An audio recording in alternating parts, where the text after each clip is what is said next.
Cerita ini berlatar belakang tahun 90-an. Legenda urban hantu Jeruk Purut di Jakarta, khususnya di sekitar TPU Jeruk Purut, Jakarta Selatan.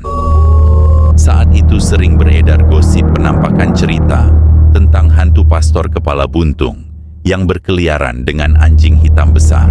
Sebut saja namaku Alia. Saat itu aku masih duduk di bangku SMP. Aku anak bungsu di keluarga. Dan ada kakak tertuaku Odi sedang ke Hong Kong untuk beli peralatan rally. Di rumah hanya tinggal aku dan kakak kedua namanya Azhar. Selalu saja kakakku melarangku ikut bermain dengan teman-temannya. Mungkin karena perbedaan usia. Malam itu, sekelompok anak breakdance yang sedang hype di tahun 90-an, teman-teman kakakku pulang dari latihan.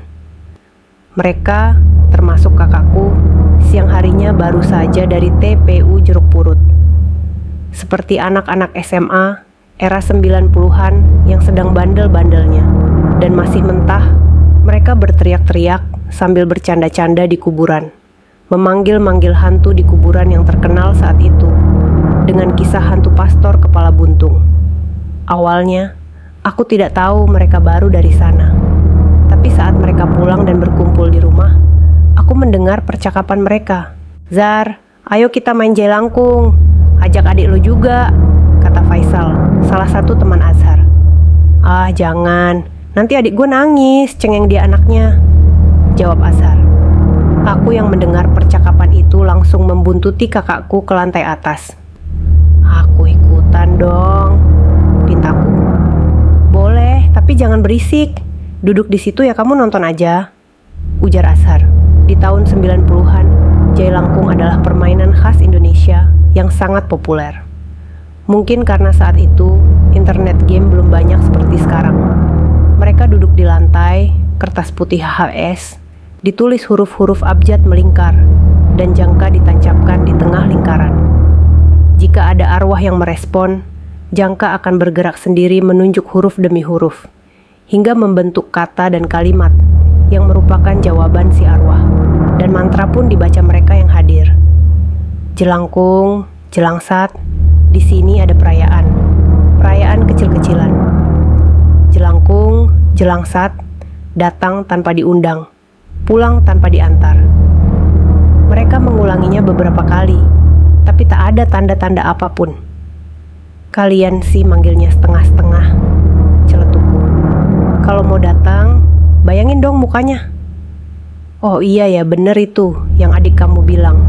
Kita di sini semua bayangin aja pastornya. Dia nggak punya kepala, terus dia bawa kepalanya di tangan. Orangnya gede." Padahal saat itu aku hanya spontan berbicara. Tapi tiba-tiba jangka mulai bergerak sendiri. "Kamu namanya siapa?" tanya salah satu teman Azhar. Jangka menulis huruf demi huruf, membentuk sebuah nama dalam bahasa Belanda. "Wih, serem guys, beneran datang nih dia," seru mereka. "Tadi siang kita dari mana?" tanya yang lain penasaran ingin mengetes. Jangka kembali bergerak menunjuk huruf demi huruf membentuk kata. Jeruk Purut. Aku mulai merasa merinding. Aku mencoba bertanya polos. "Kamu udah makan belum?" Tak ada jawaban. Lalu tiba-tiba jangkanya jatuh. "Ah, udah pergi nih hantunya," kata salah satu dari mereka. Aku berharap mereka benar. Tapi perasaanku berkata lain. Merasa permainan selesai, Azhar turun ke lantai bawah, mengambil makanan untuk disantap. Papa kebetulan sering banyak membawa makanan dari restoran miliknya, dan kami pun makan bersama. Selesai makan, aku mencolek kakakku. "Mas, emang hantunya udah beneran pergi? Rasaku kok belum." Tiba-tiba, tempat pensil Azhar bergeser sendiri. Loh, itu gerak sendiri," teriak salah satu temannya. Kami buru-buru mengambil kertas dan ballpoint. Jangka ditancapkan lagi di tengah lingkaran. Kita semua melihat arah jangka menunjuk huruf demi huruf, membentuk tulisan di atas kertas. "Gaa mau pulang, minta diantar." "Duh, mati lo, Zar," kata teman-temannya panik. "Minta diantar kemana?" tanya Azhar. Jangka bergerak, Jeruk Purut. "Minta diantar sama siapa?" tanya yang lain. Jawaban yang muncul membuatku ingin menangis. Adik perempuan, aku langsung menangis ketakutan. Aku memohon agar tidak harus melakukannya, tapi kakakku berusaha menenangkanku. Udah ya, jangan bilang papa, ntar gue dimarahin. Sekali ini aja ya, nanti aku kasih hadiah. Kata kakakku, berarti aku harus bohong ke papa dong. Aku menangis. Hah? Minta digendong?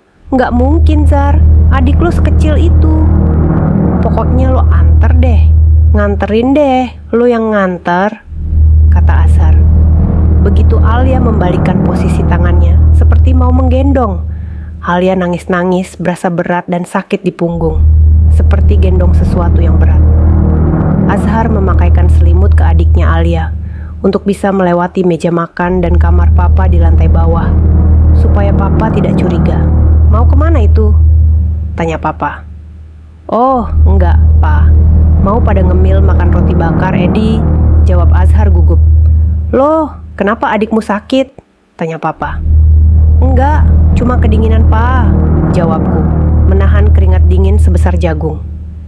Kami masuk ke dalam Toyota Kijang hitam milik Azhar dan melaju ke Jeruk Purut. Dalam perjalanan, salah satu teman Azhar membaca ayat suci. Semakin banyak ayat yang dibaca, semakin berat beban di punggungku. Udah mas, stop bacaannya, sakit, teriakku. Sesampainya mereka di pemakaman, mereka berjalan kaki masuk. Alia berada di tengah, dikelilingi dan dilindungi teman-teman kakaknya. Woi, dari sini kita kemana nih? Celetuk teman-teman. Ada suara dan lolongan anjing terdengar dari kejauhan, di atas bulan purnama. Tiba-tiba pergelangan tangan Alia serasa ditarik ke kiri oleh sesuatu. Oh, ke kiri, kata Alia ke teman-teman. Belok kanan, kata Alia. Alia berjalan mengikuti petunjuk arwah yang menarik tangannya ke kiri dan ke kanan. Tangan tetap dalam posisi seperti menggendong sesuatu, sambil melewati nisan kuburan, diikuti oleh teman-teman kakak di depan dan di belakangnya. Sebenarnya ingin berhenti menyerah, karena bebannya berat seperti membawa karung beras sendirian. Walaupun Alia dibantu oleh teman-teman kakak, namun Alia merasakan ada sesuatu yang menempel di punggung belakang. Sesampainya mereka semua berhenti di depan sebuah makam tua Belanda, tanpa nama, berlumut, tersembunyi paling belakang. Di sini, tanya Alia. Tak ada suara, tapi tiba-tiba tubuh Alia terasa ringan. Azhar berkata di depan kuburan tua itu. Udah ya, kata Azhar sambil membaca doa. Datang gak dijemput, pulang sudah diantar. Sekarang siapapun kamu, jangan ikut lagi, jangan ganggu adik saya, jangan ganggu saya, dan jangan ganggu kami. Malam itu mereka belajar, dan ada hal-hal yang seharusnya tidak kita panggil jika kita tidak tahu cara mengembalikannya.